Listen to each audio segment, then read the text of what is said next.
when someone has a deep intuition about a certain aspect of life that contradicts what Judaism holds, how can Judaism tell that person to negate his intuition and follow what he has been taught? If Avram Avinu followed his intuition above anything and anyone around him taught him. Interesting question?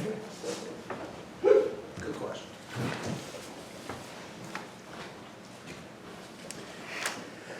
The story is like this. Every disturbance, every bump in the road has some legitimate aspect to it. Every complaint, every discomfort, there's something legitimate. Sometimes we know what it is, and sometimes it's just intuitive. So a person who says, maybe there's something wrong with me because I don't get it. I don't see the purpose of Judaism. It doesn't resonate with me.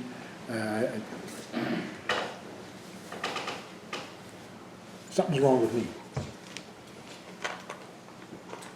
Or people say, I object to Judaism because of how they treat women, because of how they treat non-Jews, because of whatever.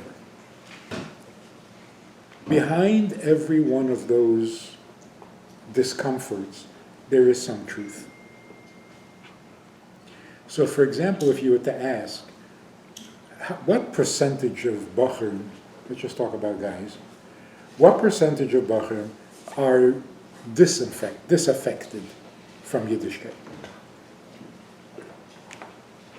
40%? Does that make sense? More? Bachrim is like people that are in yeshiva? Yeah.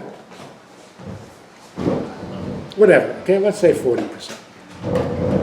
Who should we blame? Do you blame the boys or do you blame the school? If a bunch of kids don't like school, can they all be wrong? There's nothing wrong with the school? How's that possible? The problem is, if it's a religious school, you're not allowed to think there's something wrong with them. Right? The school is sacred. So if the school is sacred, there must be something wrong with you. You're just not right. You're just not cut out for it. Or something like that.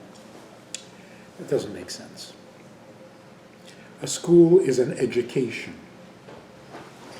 If you're trying to educate people and they don't get it, then who's the failure? It's got to be the school. So here's what I think is causing so much of the problem. You know how the Alter Rebbe wrote the whole Tanya in answer to a very practical, fundamental question. The Torah says that every Jew loves God naturally. And the Alter Rebbe says, but we don't. Simple question. What does the Torah mean that every Jew loves God naturally, when the fact is, even those who love God, it's not natural. Naturally, you love yourself. To love God, you have to be educated, you got to try, you got to believe, you got to work on yourself. It's not natural. Okay, there are 1 out of 1,000. These innocent souls that they just love God. I'm not even sure. I'm not sure what they love, who they love. Do they know themselves? I don't know. But it is not natural. In answer to that question, the Rebbe wrote the whole time. But here's the real issue. Torah says you love God, but you don't. So where is the mistake? What is wrong? There's you and there's God.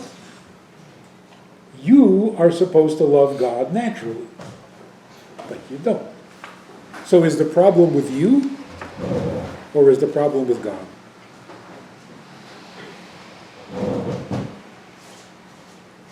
Or both? In other words, when the Torah says every Jew naturally loves God, and we don't, it could be because we have no idea what a Jew is. So if a Jew says, I don't believe in God, then you say, oh, okay. Well, you don't know what a Jew is. Because a Jew who says, I don't believe in God, does believe in God. If you know what a Jew is. And secondly, if you say, I don't believe in God, what are you talking about? What God? So I had this really heated debate with a student back in Minnesota. And he says, I don't believe in God. I said, I don't understand. What are you saying? He says, not everybody believes in God. I don't believe in God. I said, I hear you, but I don't understand what you're saying. He says, what don't you understand? I said, what does God mean? He says, I don't know. I said, so what don't you believe in? So when he said he doesn't believe in God, what he really meant was, I have no idea what that is. So of course I'm not going to believe in it. So when we don't love God, it's either because you got the wrong God. What you think God is not lovable. No wonder you don't love him. And secondly, you don't know yourself that well. So if you knew what a Jew really was and who God really is, then you would find it natural. So what do we know about God?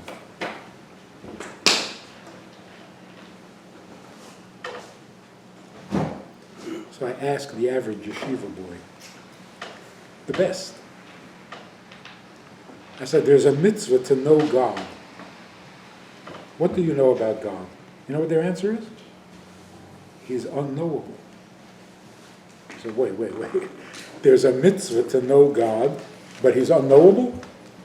You know what he created. Yeah. That's not a mitzvah. That's like obvious. Not to believe that he created the world. That's not knowing him.